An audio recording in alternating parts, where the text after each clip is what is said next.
Earlier this week, the United Nations High Commissioner for Refugees said it was on full alert after reports that around 11,000 Rohingya Muslims crossed from Myanmar into Bangladesh in one day. Hundreds of thousands of Rohingya have fled Myanmar as government soldiers commit unthinkable acts of violence. We want to warn you some of the following images and topics may be disturbing to some viewers. Matt Wells is Senior Crisis Advisor for Amnesty International. He joins me now from Washington.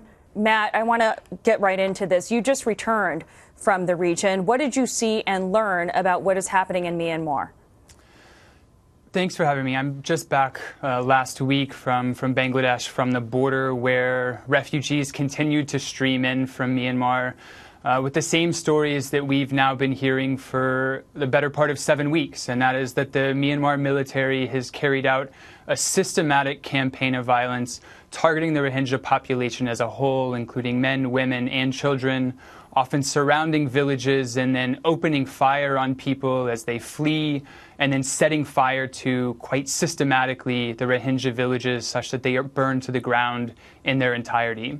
I was speaking with a 12-year-old girl who described to me how her father, her mother, her older brother, and her younger sister were all killed. She herself had been shot and had a bullet wound in her right thigh that she described as the soldiers having fired as she was running away with her family. And it's stories that we heard again and again and again amongst the more than 520,000 people who have now fled to Bangladesh. The New York Times reporter Jeffrey Gettleman published an account of the massacres taking place there recently, including, Matt, a soldier taking a woman's infant and throwing the baby into a fire. Are you hearing about those types of atrocities, and why is it important that you keep using the word systemic? Are you saying these are not outliers, that these are part of the military strategy? That's right. I mean, this is a very organized campaign. We see, for example, in satellite imagery, that the military is taking great care to burn every last structure and house in these Rohingya villages.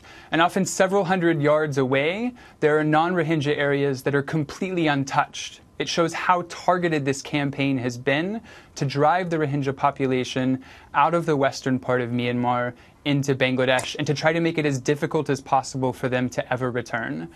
And, you know, as Gettleman reported, we heard very similar accounts, including from the same village where he described that particular case, in which men, women, and children were fired upon, were massacred at close range, and then women were sometimes taken in groups to houses where they were then raped by Myanmar soldiers. So the atrocities that have been committed are horrendous, and they amount to crimes against humanity. And what's critical now, we've heard condemnations from the international community, but that needs to change to action. We need to see real consequences for the leadership of the Myanmar military who have led this campaign of violence against the Rohingya population. Is the military separate from the government, which is led, as you know, by a Nobel Peace Prize winner, Aung San Suu Kyi? So the military maintains quite a bit of independent authority. They still control, for example, their own judicial processes. They control several key ministries within the government. So it is the case that Aung San Suu Kyi has somewhat limited authority over the military. This is a military that has, been implicated in horrendous crimes for decades. That's long had a legacy of abuse. And as the country has tried to change, has tried to open up to the outside world, the military seems to have refused to change with it. But there are international diplomats in Yangon. Aung San Suu Kyi is now the leader of this government. She must be under pressure to do something. But my understanding is not even aid groups can get to the Rohingyas that remain in the country.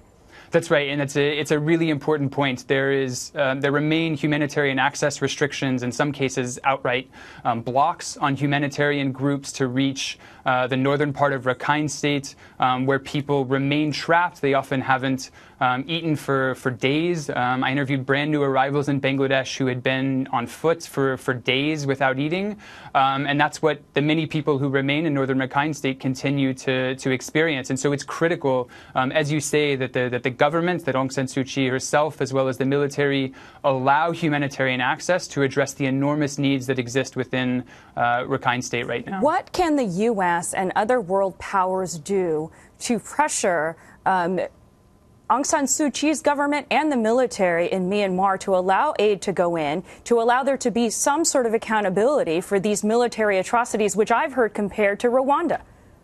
You know, we at Amnesty believe that given the scale of abuses that have been committed now over the last 7 weeks, it is critical that the international community institute an arms embargo on Myanmar through the UN Security Council.